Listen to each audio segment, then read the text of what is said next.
टक्की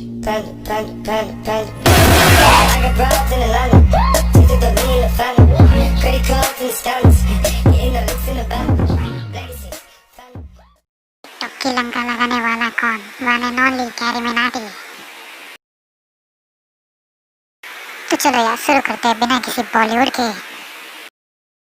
मैं कैरी से तो प्रभात भोसले वालों, आई cry laughing, aha I miss this roasted video. Prabhat भोसड़ी वालों, आज मैं बात करने जा रहा हूं शब्दों की। कुछ ऐसे शब्द जो बाकी शब्दों से बिल्कुल अलग हैं। ये शब्द आकर्षक भी है, खतरनाक भी, और इन्हीं दो तरीकों से लोग इनका इस्तेमाल करते हैं। लेकिन इन शब्दों के बीच हमेशा एक पहचान का खेल चलता रहता है कि कौन आकर्षक है और कौन खतरनाक। ये खेल इतना उलझा हुआ है कि किसी को एक शब्द खतरनाक लगता है तो किसी को आकर्षक। तो आओ यार, बिन बात के किसी की गांड में उंगली करना बंद करो और शुरू करते हैं बिना किसी बॉलीवुड के।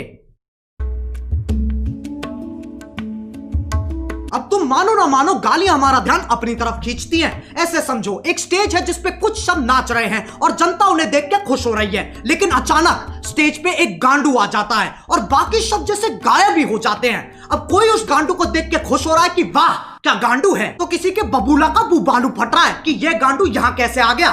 लेकिन सबका ध्यान सिर्फ और सिर्फ उस गांडू पे है। अब यह गांडू आकर्षक है कि खतरनाक, बस इसी चीज की लड़ाई है इन शब्दों की।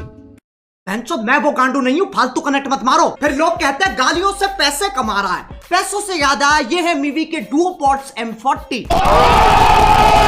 साउंड क्वालिटी तो बढ़िया है ही, पर बेस पूरा कान वाइब्रेट कर देता है। अपने केस में बैठे बैठे चार्ज हो जाते हैं।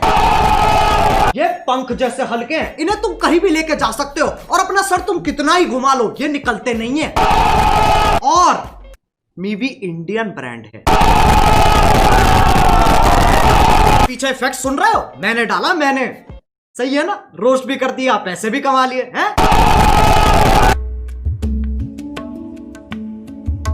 अब जब तुम किसी से बात करते हो तो तुम्हारी भावनाओं का मिलन होता है। शब्द तो बस एक जरिया है। गालियों का मतलब बुराई होता है, इसमें कोई शक नहीं है, पर यह कहानी यहां खत्म नहीं हो जाती। एक चीज होती है स्लैंग, जो कि खुद में ही एक भाषा है। इसमें शब्द वही इस्तेमाल होते हैं पर उनका मतलब कुछ अलग ही निकलता है। आज की डेट में गालियां भी स्लैंग्स की तरह इस्तेमाल की जाती हैं। अब अगर मैं बोलूं विराट कोहली ने मैच में मात चोद दी, इससे मेरा क्या मतलब है? मैच की मम्मी के साथ विराट ने सेक्स कर लिया, या फिर विराट बहुत अच्छा खेला? खैर, जब तुम गालियों को ऐसे इस्तेमाल करते हो तब वो विकसित होकर स्लैंग बन जाती है, स्लैंग बन जाती है, स्लैंग बन जाती है।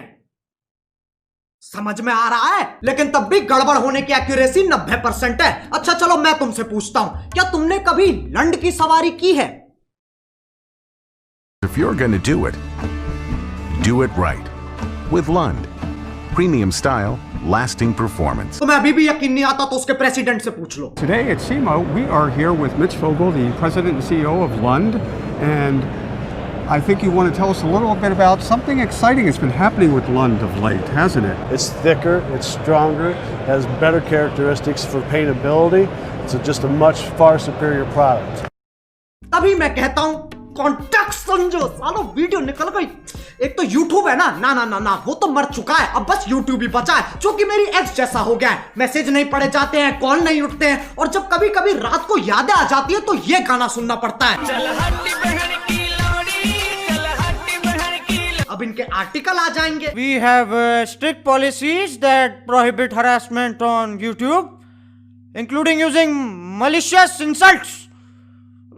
We quickly remove content that violates these policies. Policies.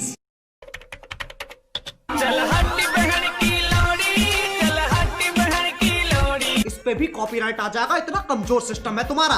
लंड की सवारी तो तुम ही कर रहे हो और मैं गाड़ी की बात नहीं कर रहा हूं। अब गालियों का चाहे कुछ मतलब निकले, कुछ लोगों को ये शब्द हजम ही नहीं होते, उनकी छींची थूथू हो जाती है। ये लोग ज्यादातर हमारे माँ बाप के जमाने के लोग हैं। उस जमाने के हिसाब से जो गाली देता है वो पाताल लोक का सेवक, शैतान का प्रेमी, हैवान का आखिरी बीज, अरे एलुमिनाटी है भोसड़ी का। याद रहे ये वही जमाना है जब बिल्ली सही में रास्ता काट जाती थी। ये वही जमाना है जब बच्चों को डंडों से कूटा जाता था, स्कूल में भी, घर में भी और पड़ोस में भी। लेकिन यार ये लोग बहुत बढ़िया है, ये बोलने में कम करने में ज्यादा विश्वास रखते हैं, इसलिए बातें बात बाद में, शादी पहले। ये सोफिस्टिकेटेड लोग समझाते भी बहुत बढ़िया है। इनका कहा अगले को समझ में ना आए तो ये वही शब्द और जोर से बोलते हैं जिनसे इनकी जिंदगी की सारी समस्याएं खत्म हो जाती हैं। अगर तुम्हें लगता है ये अपने टाइम में शरीफ थे, साफ चूतिया काटा गया तुम्हारा। इनने दूरदर्शन नहीं देखा सिर्फ। इनसे पूछो ये क्या है, ये मैडम कौन है, इन्हें नॉस्टैल्जिया हो जाएगा। जमाना बदलता है, इंसान की फितरत नहीं। पहले पॉर्न मैगजीन में मिलती थी और अब यूट्यूब पे मिल जाती है।